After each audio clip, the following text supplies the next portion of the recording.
Kita masuk dalam doa. Bapa kami yang ada di surga, saatnya tiba. Kami akan mendengar firman-Mu.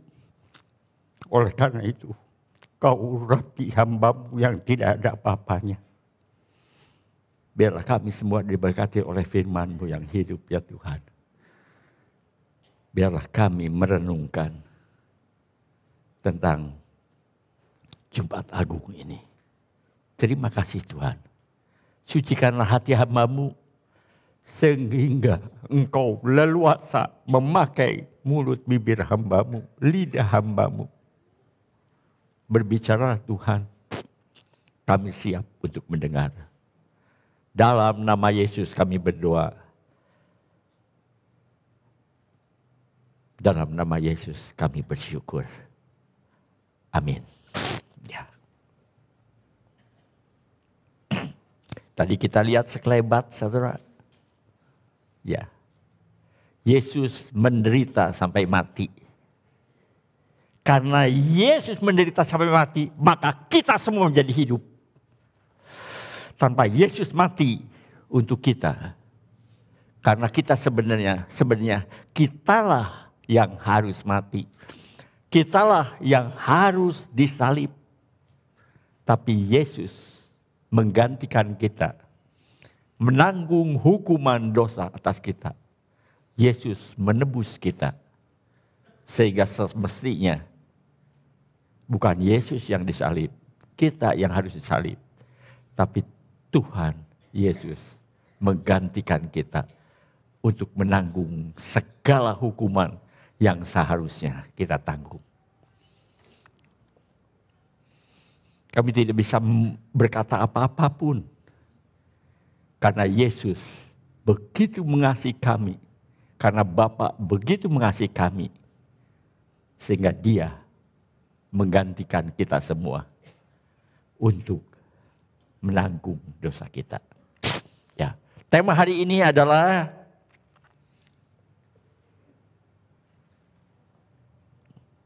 we're buried with Him. Kita dikuburkan bersama Dia. Dikuburkan, saudara.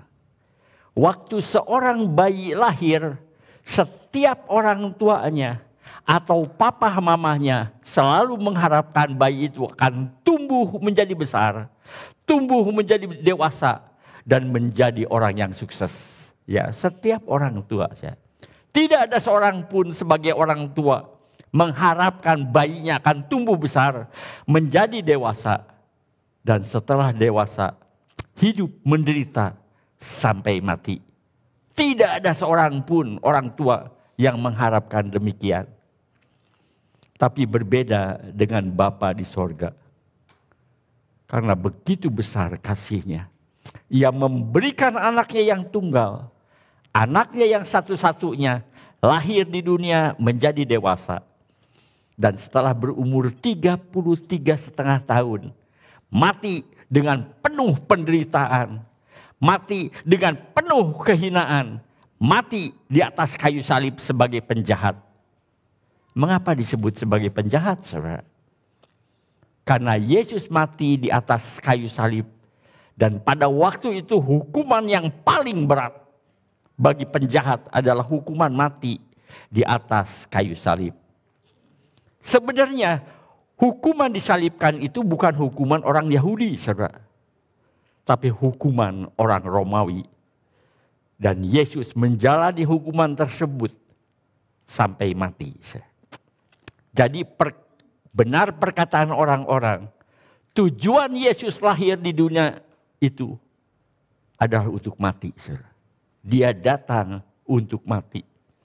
Mati menanggung hukuman atas dosa manusia.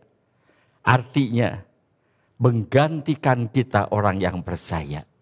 Supaya kita orang yang percaya tidak menanggungnya hukuman itu.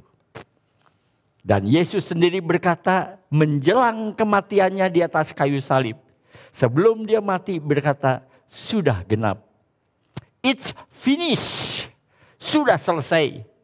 Artinya Yesus sudah membayar lunas hutang dosa kita kepada Allah. Kemudian ia meninggal, saudara. Sehingga karya keselamatan kekal bagi kita yang percaya kepadanya telah diselesaikan oleh Yesus. Hari ini seluruh umat Kristen di seluruh dunia memperingati Jumat Agung. Yaitu hari penderitaan dan kematian Yesus di atas kayu salib.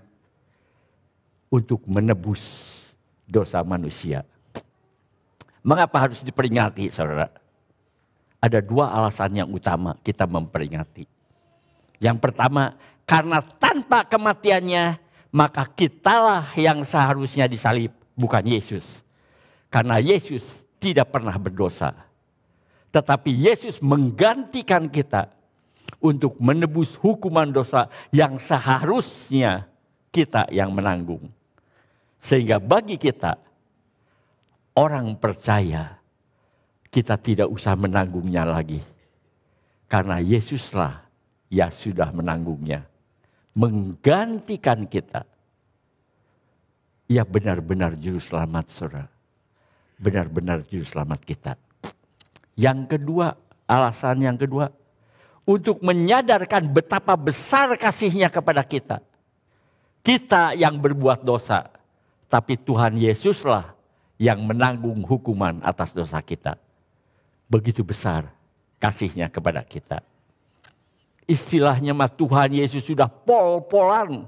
Sudah maksimal dalam mengasihi kita. Tapi kita, saudara, sering bahasa Sunda hare-hare saja. Dingin-dingin saja dalam mengasihi Yesus. Mengapa, saudara? Mengapa? Saya teringat akan kata-kata pendeta Stephen Tong. Tiada seorang pun yang bisa mengasihi Yesus dengan tulus, dengan sungguh-sungguh, kalau ia tidak menyadari, kalau ia tidak merasakan penderitaan dan pengorbanan Yesus sampai mati di kayu salib untuk menebus hukuman atas dosa kita. Itulah sebabnya sebelum saya membahas tema We're Buried with Him, kita mengingat kembali penderitaan Yesus. Ribuan tahun sebelum Yesus lahir, Nabi Yesaya telah menubuatkan dalam Yesaya 53 ayat 2 sampai dengan 5. Sebagai taruk, ia tumbuh di hadapan Tuhan. Dan sebagai tunas dari tanah kering. Ia tidak tampan dan semaraknya pun tidak ada sehingga kita memandang dia. Dan rupanya tidak sehingga kita menginginkannya. Karena apa, saudara? Yesus sudah tidak seperti manusia. Seluruh tubuhnya berlumuran darah. Ia dihina dan dihindari oleh seorang yang penuh.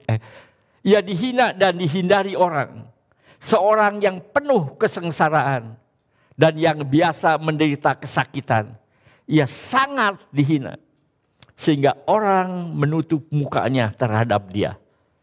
Dan bagi kita pun dia tidak masuk hitungan. Tetapi sesungguhnya penyakit kitalah yang ditanggungnya. Dan kesengsaraan kita yang dipikulnya. Padahal kita mengira dia kena tulah. Dipukul dan ditindas Allah. Tetapi dia tertikam oleh karena pemberontakan kita.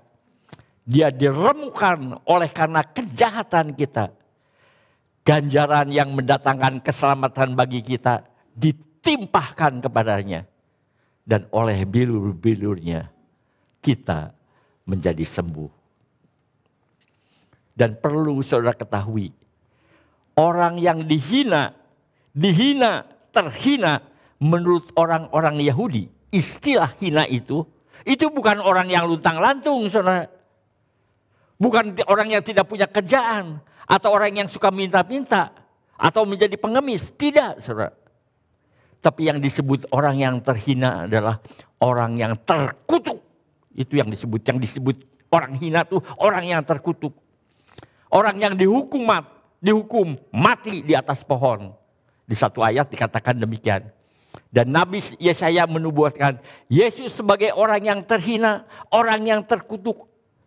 Bukankah Yesus mati di atas kayu salib? Atau bisa diartikan mati di atas pohon, saudara. Orang yang terkutuk yang mati di atas pohon. Mengapa disebut terkutuk? Karena orang itu mati tidak menginjak bumi. Artinya bumi menolaknya dan sorga juga menolaknya. Berarti manusia itu menolak, berarti manusia menolaknya dan Tuhan juga menolaknya. Itulah artinya mati di atas pohon atau di atas salib. Saya jadi teringat teriakan Yesus, Eloi, Eloi, lama sabachthani. Allahku, Allahku, mengapa engkau meninggalkan aku? Karena waktu itu Yesus mati sebagai orang yang terkutuk. Orang yang terkutuk. Kalau kita bicara tentang Jumat Agung, kematian Yesus di kayu salib, maka itu tidak bisa terlepas dari Natal, saudara. Bagaimana mungkin Yesus dapat mati kalau ia tidak lahir terlebih dahulu menjadi bayi manusia? Yesus sebagai Allah yang tanpa batas, dengan penuh kasih, dengan kerendahan hati, mau menjadi manusia yang mempunyai banyak keterbatasan. Mestinya Yesus itu orang yang tidak terbatas, tapi dibuat terbatas. Sebagai Allah, ia tidak bisa menderita atau mati pun. Yesus tidak bisa menderita, Yesus tidak bisa mati. Jadi kalau ia mau menebus, kalau ia mau menanggung hukuman atas dosa manusia, maka ia harus menjadi manusia terlebih dahulu. Karena sebagai Allah, ia tidak bisa menderita. Sebagai Allah, ia tidak bisa mati. Jadi supaya Jumat Agung itu ada, maka Natal sebelumnya harus ada terlebih dahulu. Meskipun Allah punya kuasa yang tidak terbatas, tapi Allah itu maha adil. Adil artinya yang berdosa, yang bersalah harus dihukum. Itu baru adil. Jadi Allah tidak bisa menghapuskan dosa manusia begitu saja. Apa Allah bisa menghapuskan? Bisa, saudara. Tapi kalau dia menghapuskan begitu saja, Allah tidak adil. Kalau adil harus dihukum. Karena itulah satu-satunya jalan. Yesus sebagai Allah harus menjadi manusia agar dia bisa menebus dosa manusia. Mati di kayu salib dan bangkit pada hari ketiga menjadi juru selamat manusia. Tanpa menjadi manusia, Yesus tidak bisa menebus dosa manusia. Dia harus jadi manusia dahulu, saudara. Karena hanya manusialah yang dapat menebus dosa manusia. Binatang tidak bisa, saudara. Dan manusia itu haruslah manusia yang tidak berdosa.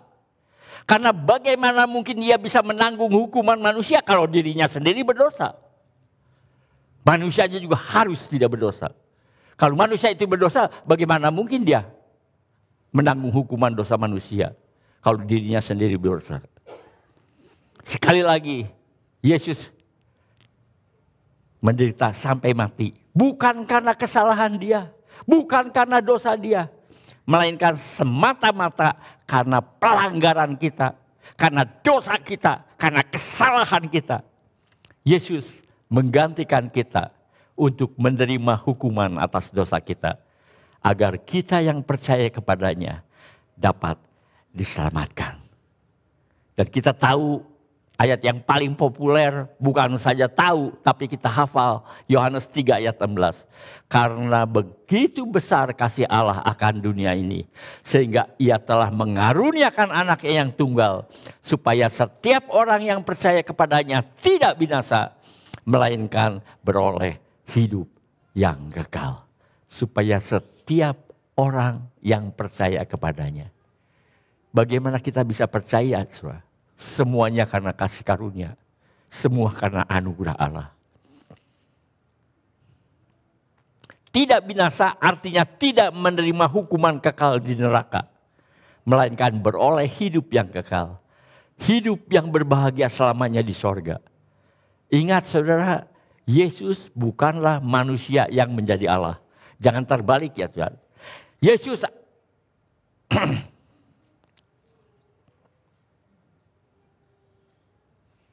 Bukanlah manusia yang menjadi Allah. Karena hal itu tidak mungkin. Tidak ada seorang pun manusia bisa jadi Allah.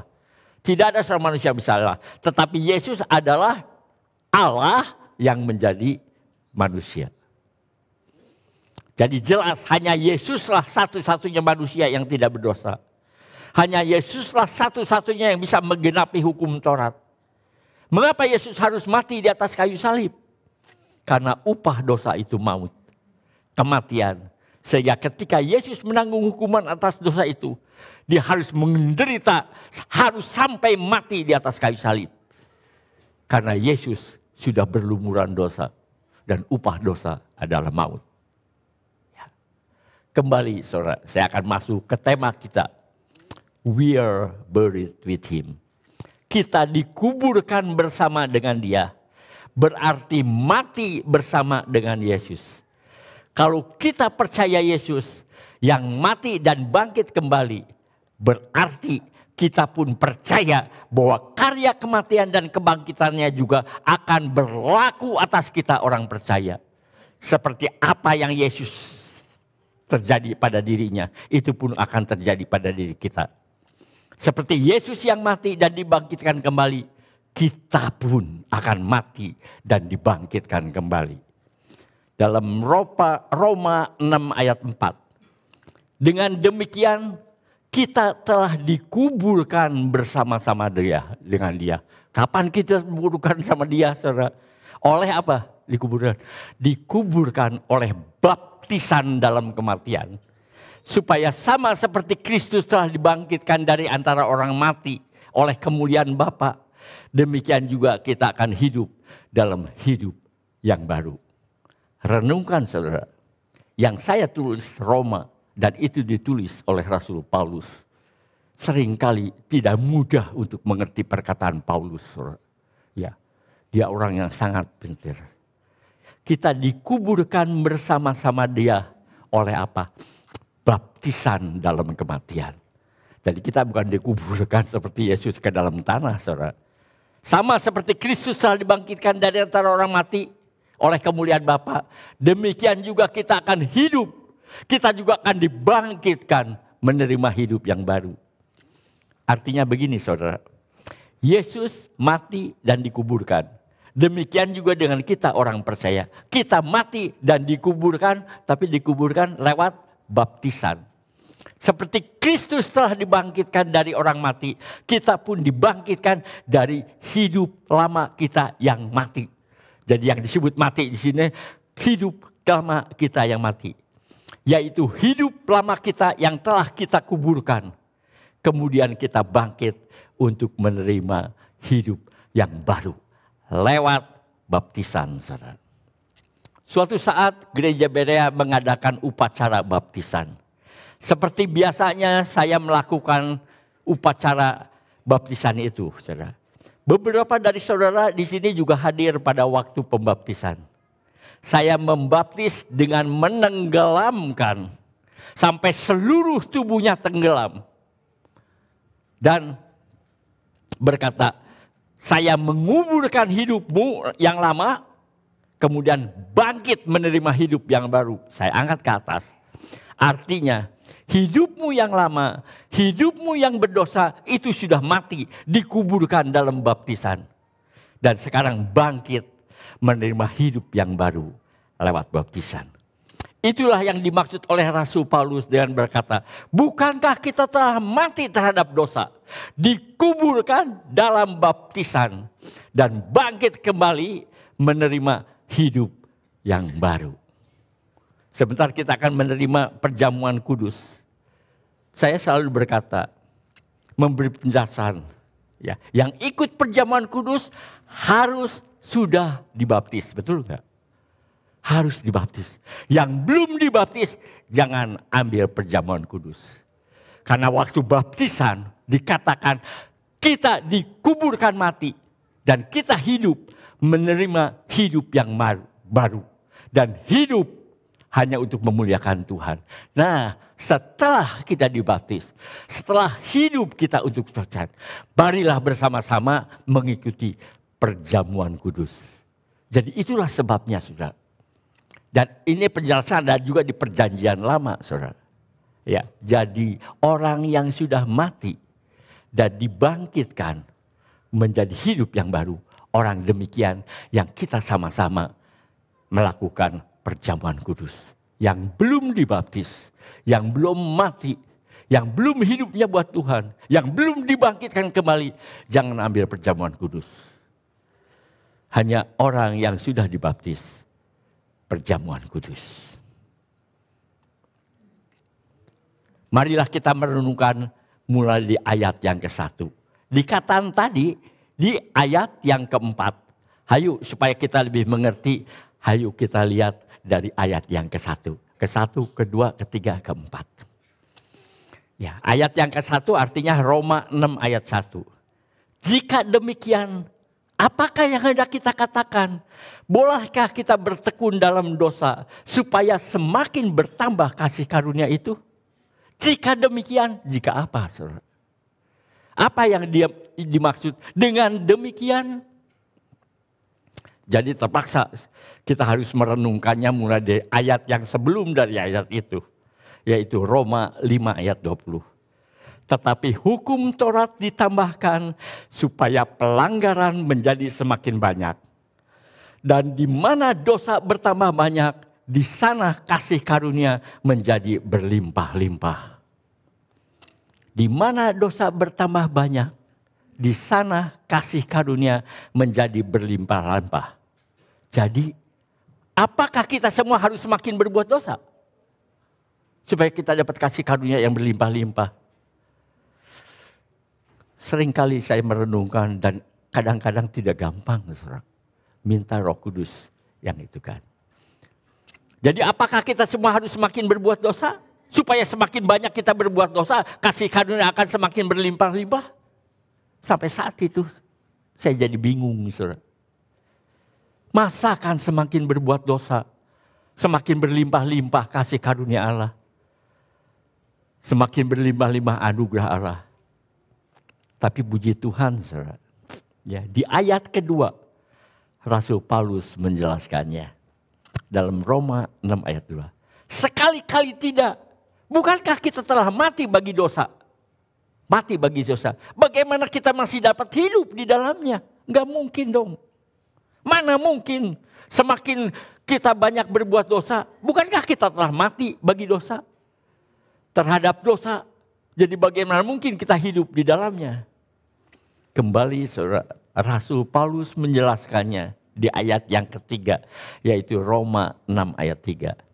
Atau tidak tahukah kamu bahwa kita semua yang telah dibaptis dalam Kristus telah dibaptis dalam kematiannya. Kembali lagi saudara, ya kita mati di dalam baptisan. Atau tidak tahukah kamu bahwa kita semua yang telah dibaptis dalam Kristus telah dibaptis dalam kematiannya. Kita semua yang telah dibaptis dalam Kristus telah dibaptis dalam kematiannya. Jadi pada waktu kita dibaptis, kita menyatakan bahwa kehidupan lama kita sudah mati. Sudah dikuburkan bersama-sama dengan Yesus oleh baptisan dalam kematian. Sekali lagi artinya kita sudah mati terhadap dosa. Supaya sama seperti Kristus telah dibangkitkan, kita pun dibangkitkan untuk menerima hidup yang baru. Roma 6 ayat 4 yang tadi kita baca lagi. Dengan demikian kita telah dikuburkan bersama-sama dengan Dia oleh baptisan dalam kematian. Kita dikuburkan dalam baptisan. Supaya sama seperti Kristus telah dibangkitkan dari antara orang mati oleh kemuliaan Bapa. Demikian juga kita akan hidup dalam hidup yang baru. Demikian juga kita akan dibaptiskan dalam menerima hidup yang baru. Kita semua orang percaya telah mati dan dikuburkan bersama-sama dengan Yesus oleh baptisan. Supaya sama seperti Yesus telah dibangkitkan, kita pun dibangkitkan untuk menerima hidup yang baru. Mati dikuburkan bersama-sama dengan Yesus dalam baptisan dan bangkit kembali dari kematian bersama-sama dengan Yesus. Selanjutnya mari kita perhatikan ayat selanjutnya, ayat kelima. Sebab jika kita telah menjadi satu dengan apa yang sama dengan kematiannya, kita juga akan menjadi satu dengan apa yang sama dengan kebangkitannya. Artinya saudara, mati bersama Yesus dan kita bangkit bersama Yesus. Sama saudara. Bagaimana mungkin kita bisa bangkit kalau kehidupan lama kita yang berdosa tidak mati? Saudara? Kita harus mati dulu. Kuburkan kehidupan lama kita yang berdosa dalam baptisan. Dan kita pun akan bangkit menerima hidup yang baru bersama dengan Yesus. Karena manusia tidak sanggup membayar hutang dosa kepada Allah. Maka Yesuslah yang menderita, menggantikan kita, mati di kayu salib untuk membayar hutang dosa kita itu. Atau untuk menebus dosa kita. Kita sendiri tidak bisa. Kita tidak bisa. Dalam Roma 6 ayat 10 dikatakan, sebab kematiannya adalah kematian terhadap dosa. Satu kali dan untuk selama-lamanya. Dan kehidupannya adalah kehidupan bagi Allah. Adalah kematian untuk dosa kita. Ya, kematian Yesus adalah kematian terhadap dosa. Satu kali dan untuk selama-lamanya. Hanya satu kali. Dan kehidupannya adalah kehidupan bagi Allah. Setelah itu kehidupannya hanya untuk Allah. Kematiannya terhadap dosa cukup satu kali dan untuk selama-lamanya. Yesus telah membayar lunas seluruh hutang dosa kita. Hutang dosa kita yang dulu, dosa kita yang sekarang, dan dosa kita yang akan datang. Pengampunannya yang kita terima adalah pengampunan yang sempurna, yang total dan untuk selama-lamanya. Jadi penebusan atas dosa kita cukup satu kali. Total dan sempurna. Dalam Roma 6 ayat 9 dikatakan, karena kita tahu bahwa Kristus sesudah ia bangkit dari antara orang mati, tidak mati lagi. Maut tidak berkuasa lagi atas kita. Artinya kuasa maut telah dikalahkan. Kuasa kematian atau kuasa maut adalah kuasa yang terakhir. Yang terakhir yang telah dikalahkan oleh Yesus. Jadi Yesus telah bangkit, tidak mati lagi. Maut tidak berkuasa lagi atas dia. Bukankah Alkitab berkata, hei maut, di mana sengatmu? Jadi Yesus cukup mati satu kali. Dan bukan berkali-kali untuk menebus seluruh dosa kita. Tidak mati berkali-kali. Tapi saudara, sering orang Kristen berpikir yang diampuni itu adalah dosa yang dulu. Yang diampuni itu dosa yang sekarang. Karena dosa yang akan datang tidak ada seorang pun yang tahu. Siapa yang tahu akan dosa yang akan datang? Jadi selalu di pikiran kita, oh yang diampuni itu dosa sekarang dan dosa yang lalu. Tapi yang akan datang tidak ada seorang pun yang tahu, termasuk kita.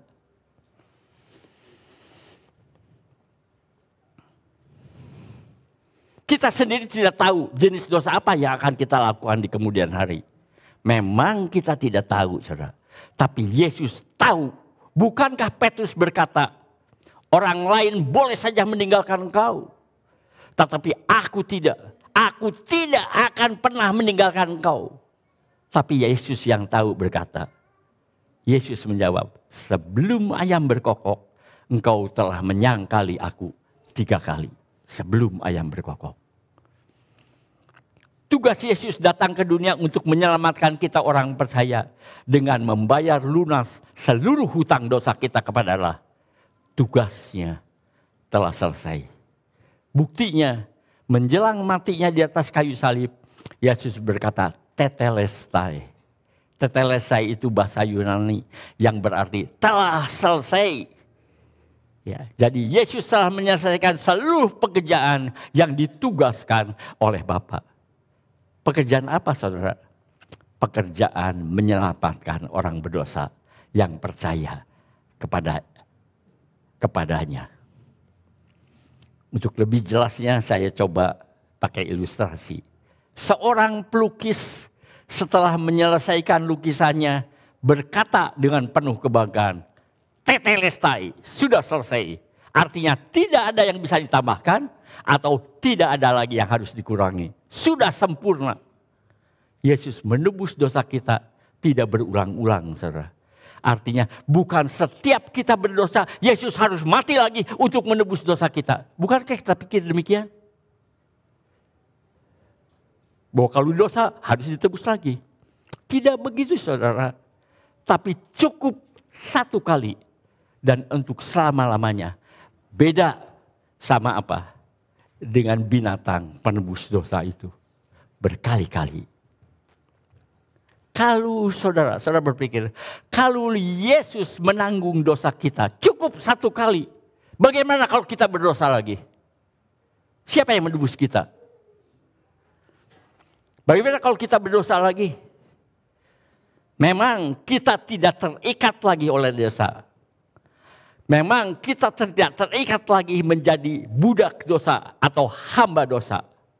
Tetapi kita adalah hamba kebenaran atau hamba Yesus. Memang saudara kita tidak terikat. Meskipun kita tidak terikat. Meskipun demikian, selama kita hidup di dunia, selama kita masih hidup di dunia, kita masih mungkin berbuat dosa. Apa arti berbuat dosa, saudara? Kita pikir berbuat dosa itu bukan hanya kalau kita membunuh, saudara. Itu berbuat dosa. Bukan kalau kita memperkosa, itu berbuat dosa. Kalau kita menipu, kita berbuat dosa. Kalau kita berbuat kejahatan, barulah kita berbuat dosa. Tidak begitu, saudara. Dalam bahasa aslinya, berbuat dosa itu adalah hamartia. Yaitu meleset dari sasaran yang telah ditetapkan Allah. Seperti orang yang memanah yang tidak tepat pada sasarannya. Melenceng dari sasarannya, itulah yang disebut dosa. Melenceng dari kehendak Allah, itu disebut dosa. Meskipun kita tidak melakukan kejahatan. Ingat, pada waktu kita percaya Yesus, Roh Kudus ada di dalam hati kita. Roh itulah yang memperingatkan kita dan menegur kita. Mungkin pada waktu kita berbuat dosa, kita tidak sadar bahwa kita berbuat dosa. Tapi Roh Kudus yang ada dalam hati kita menegur kita ketika kita membuat kesalahan atau dosa. Sehingga kita disadarkan dan kita bilang, ampuni saya. Dan bertobat atas kesalahan kita. Dan Roh Kudus juga mengingatkan kita. Karena Roh Kudus selalu mengingatkan perkataan Yesus. Bahwa darah Yesus menyucikan kita kembali. Dalam 1 Yohanes 1 ayat 7b dikatakan. Dan darah Yesus, anaknya itu menyucikan kita daripada segala dosa. Saya ingat satu pertanyaan, saudara. Yang ditujukan kepada seorang hamba Tuhan. Pertanyaannya begini, saudara. Pada saat kita mau meninggal, kita berbuat dosa. Udah mau mati nih ya, berbuat dosa. Apakah kita akan kehilangan keselamatan?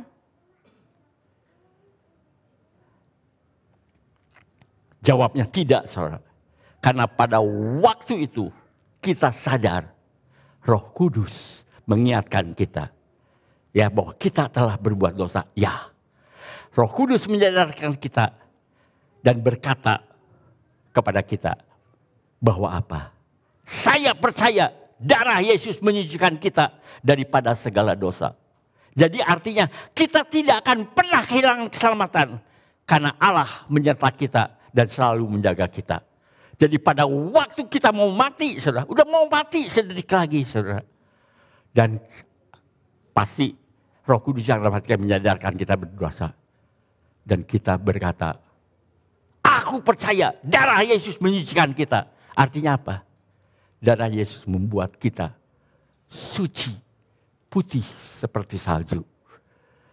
Kalau darah Yesus menyucikan kita, mana mungkin kita bisa tidak selamat? Karena darah Yesus.